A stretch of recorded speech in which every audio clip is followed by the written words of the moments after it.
Hello, আসসালামু আলাইকুম। কেমন আছেন সবাই? আশা করছি ভালো আছেন। আমি শান্তি জান্নাত, একজন আয়ুর্বেদিক ডক্টর, একজন থেরাপিস্ট, একজন বিউটিশিয়ান। আবার আপনাদের সামনে চলে আসছি একজন ইউটিউবার। কারণ ইউটিউব চ্যানেল আসলে আমার করতে অনেক দিনের ইচ্ছা ছিল। আগেও একটা করেছি, হয়তো সেটা কোনো এক কারণে নষ্ট হয়ে গিয়েছিল। তাই একটু টাইম নিলাম।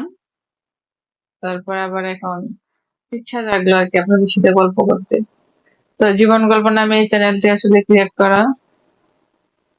আর জীবনের যত মনের ভাব আছে সবগুলো প্রকাশ করার জন্য এই চ্যানেলের আমার উদ্দেশ্য আপনাদের সাথে শেয়ার করব।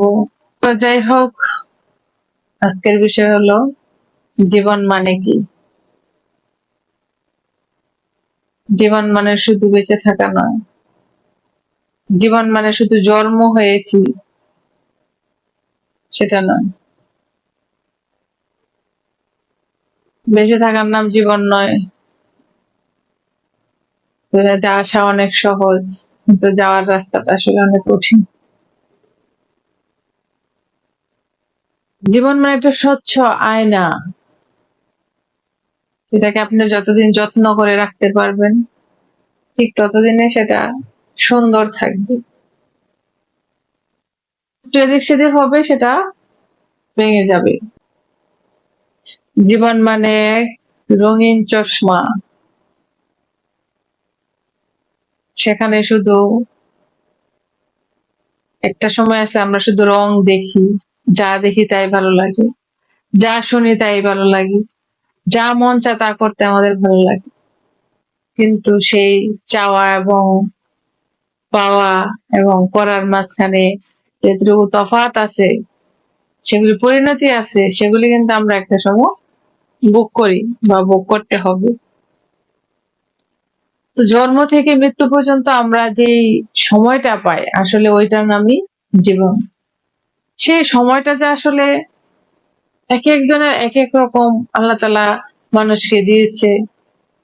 আর সেই সময়টা আসলে আমরা কখন কোন রূপে কিভাবে আমরা কাটাই বা কাটিয়েছি বা ভবিষ্যতে কাটাবো, সে নিয়ে আজকের আসলে কথা। আমরা সবাই জানি, তবু কিছু না কিছু সময় কারো না কারোর জন্য এই কথাগুলি আসলে প্রয়োজন হয়ে যায়। জীবনে একটা সময় আসে যখন পিছনের দিকে তাকায় তখন মনে হয় কি যে হায় হায়, এতটা সময় চলে গেছে জীবন থেকে, কখন চলে গেছে, মনে হয় যে এখনো ছোট আছি, মনে হয় যেন এখন সেই দিনটা পার করে আসছে, কিন্তু বহু দিন হয়ে গেছে। এই যে জীবনের প্রতি একটা অনুতপ্ত অনুতাপ, জীবনে কখন এই জিনিসগুলো, কখন এত বয়স হয়ে গেল, কখন এতটা টাইম চলে গেল, আসলে মনে হয় কি সেই দিন, মনে হয় কি না এখনো অনেকদিন বেঁচে থাকবো, অনেকদিন।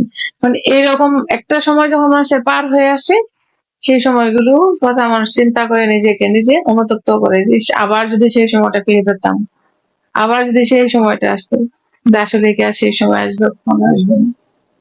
এটা আমরা একটা সময় যাওয়ার পরে সেই জিনিসটা কল্পনা করি, কিন্তু ওই সময়টা থাকতে যদি আমরা এই জিনিসটাকে বুঝি, আমি অবশ্য তাদের জন্য এই কথাগুলি বলা যাদের এখন ওই সময়টা আছে, যেন ওরা ওই সময়টাকে কাজে লাগায়।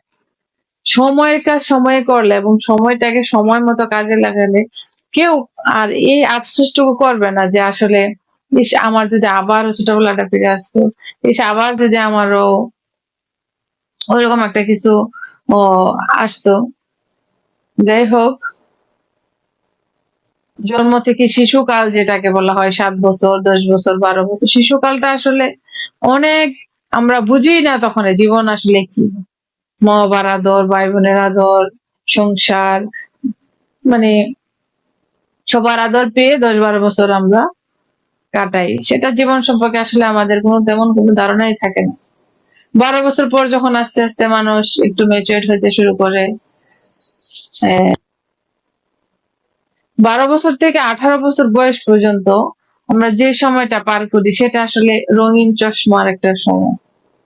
চোখে যেরকম রঙিন চশমা দিলে পৃথিবীটা অন্যরকম লাগে, ওই সময়টা ঠিক পৃথিবীটা অন্যরকমই লাগে।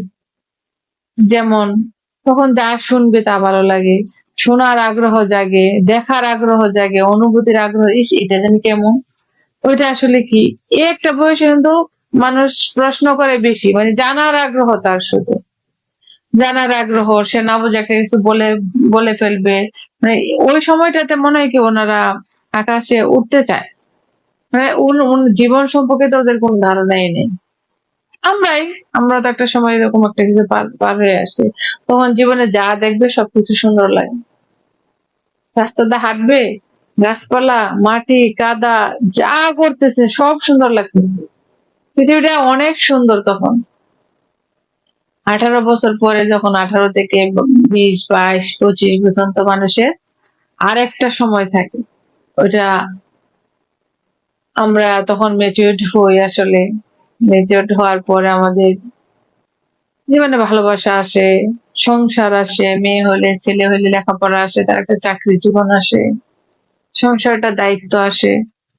ওই সময়টা আসলেই শুরু হয় জীবনের সাথে যুদ্ধের মাঠে নামা আর কি। কেউ জীবনে সফল হয়, কেউ আবার জীবনে ব্যর্থ হয়। এই সময়টাকে যে কাজে লাগাতে পারে, যে মা বাবা কাজে লাগাতে পারে তার সন্তানকে, তার ভবিষ্যৎ আসলে ভালো হয়। আর যার এই সময়টা কাজে লাগে না, তার হয়তো একটু কষ্ট হয়। এই 25 পার হওয়ার পরে, 25 থেকে 25 হলো সব প্রেম ভালোবাসার সময়।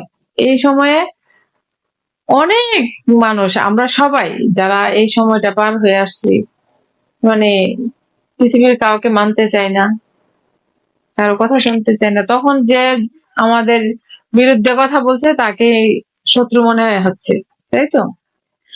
আর 25-এর পরে আসলে কি একটু 25 থেকে 30, 32 পর্যন্ত একটা সেন্স আসে যে না আসলে আমি কাজটা ভুল করতেছি কিনা, আমাকে একটু একটু স্টপ হওয়া দরকার, আমি এটা করা উচিত না। তখন একটা দায়িত্ব, একটা সংসারের দায়িত্ব, পরিবারের দায়িত্ব, মা বাবা ভাই বোন সবাই মিলে একটা দায়িত্ব জ্ঞান তখন মানুষ স্থির হয়।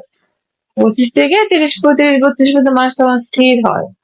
তখন আর ওই ছোটবেলার ওই পাগলামিটা আসলে মানুষের মধ্যে থাকে না। তারপরে 30 পার হলে তখন তার সংসার হয়, সন্তান হয়, সন্তানদের চিন্তায় তখন তারা মগ্ন থাকে। সন্তানরা কিভাবে বড় হবে, সন্তানদেরকে কিভাবে লালন পালন করবে, পুরোপুরি সে সংসারে হয়েছে। 40 পর্যন্ত সে, 40-45 পর্যন্ত সে শুধু সংসারই টানে, মানে দুনিয়ার আর কোনো কিছু তার তাকানোর সময় থাকে না। 45-এর পরে পিছনের দিকে ফিরে তাকায়, আসলে আমি কোথায় আছি, আমি কি 45 পার হয়ে গেছে আমার, 45 হয়ে গেছে বয়স, হ্যাঁ হ্যাঁ তাহলে তো আমি বুড়োই হয়ে গেছি। কখন কখন আমার এই বয়সটা চলে গেল। সংসার সংসার করতে যে জীবনের এই আজকে করব, হয়তো কালকে যাবো, একটা কিছু করব কালকে, মানে একদিন 2 দিন পার করতে করতে 45 পার হয়ে যাবে, কখন কেউ বুঝতেই পারবে না। তখন মৃত্যুর চিন্তা মাথায় আসবে, আরে 45 হয়ে গেছে, আমি তখন যে কোনো সময় মারা যেতে পারি। তখন নামাজ পড়বো, আল্লাহ ডাকবো, পাশাপাশি সংসারের চিন্তা করবো, আবার ছেলে মেয়ে বিয়ে দিতে হবে, নাতিপুতি হবে, তাদের চিন্তা করবো। এই একটা সময় করতে করতে আসলে 50টা যখন পার হয়, 55 পার হয়, তখন আবার আরেক যন্ত্রণা শুরু।